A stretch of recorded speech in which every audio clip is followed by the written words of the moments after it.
Hi there. So, your team is drooping. Something's going on, whether it's the pandemic crisis that's happening as I record this, or there are rumors about leadership changes, or you're facing layoffs for some reason, or there's a corporate buyout going on.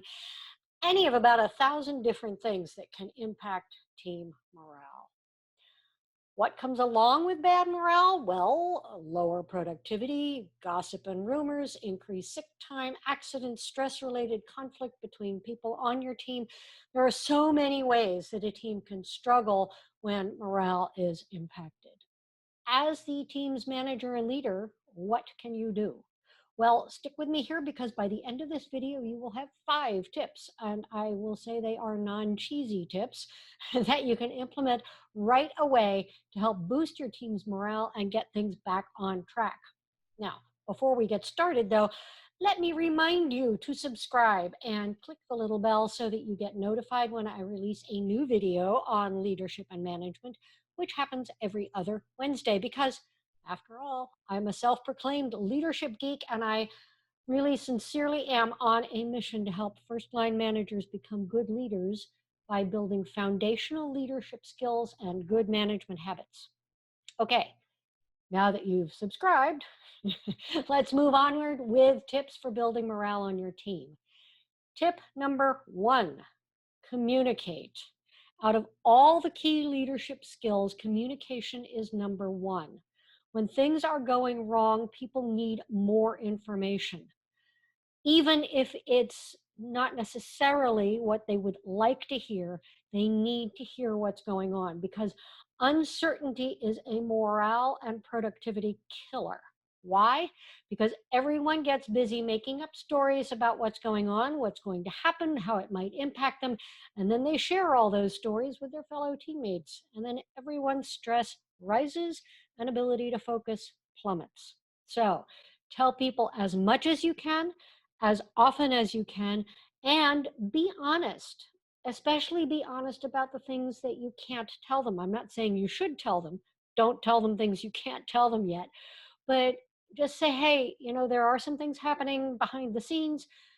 Be honest about it. I can't tell you yet, but you'll know when the time is right. Tip number 2 follows on from this. You need to discourage gossip. I've got a couple of videos on gossiping and how to discourage it. The links are down below in the video description, so I won't go into detail here on how to stop gossip on your team. Just know that it's important and know that the more clearly and fully you can communicate, the less gossip there will be. Tip number 3, acknowledge when things are hard and uncertain. Don't try to paint rainbows and sparkles on things. Let them know, hey, maybe you're having a hard time too. So if you are, let them know that. Don't expect people to leave their emotional reactions at the office door. That's not realistic. It's not humane, and it's not possible, right? We we have this weird myth that emotions should not come into the office, but that's just a weird myth. Instead, ask them when it's appropriate this magical question. What's the worst thing about this for you? That question helps people know that you're taking their concerns seriously, and it helps them become less emotionally upset because they have to go through a logical compare and contrast thought process about what really is the worst. And it can be transformative in helping people handle tough situations. Tip number 4, be generous with praise and stingy with correction during times of stress. Now, of course, you do not ever want to overlook obvious poor performance, but giving your team some slack when times are stressful is just the sensible thing to do. And on the flip side, receiving praise from you on something they've done well, even if it's a relatively minor thing, will boost the employee's energy, and that in turn will lift everyone up a bit. I've included a link below in the video description to an article I wrote on the best ways to say thank you to your team. So take a look at that for some more ideas, because how you do it can make a great deal of difference in how it's received. And here's a thought, I'll call it tip number 4.5. because we're still on thank you here. Try a collective thank you to the whole team to appreciate their efforts during a tough time. Acknowledge that it is a tough time and thank them for hanging in there and doing their best, even when it's hard to stay focused. It might be fun to send them, whether it's for an individual recognition or for the whole collective team recognition, actually send a handwritten thank you note. That can mean so much to people because it does take an effort and it is unusual in this day of text messages and emails and Slack and on, right? So just remember, as that article I mentioned emphasizes, be specific about what you're saying thank you for. Thank you is okay, but thank you for this specific thing that you did exceptionally well, and here's how it was, why it was exceptionally good. That is much more meaningful.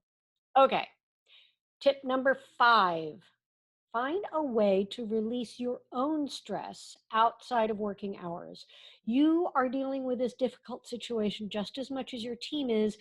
And on top of that, you have the responsibility for staying on target, helping your team stay focused, and lifting their spirits as much as you can.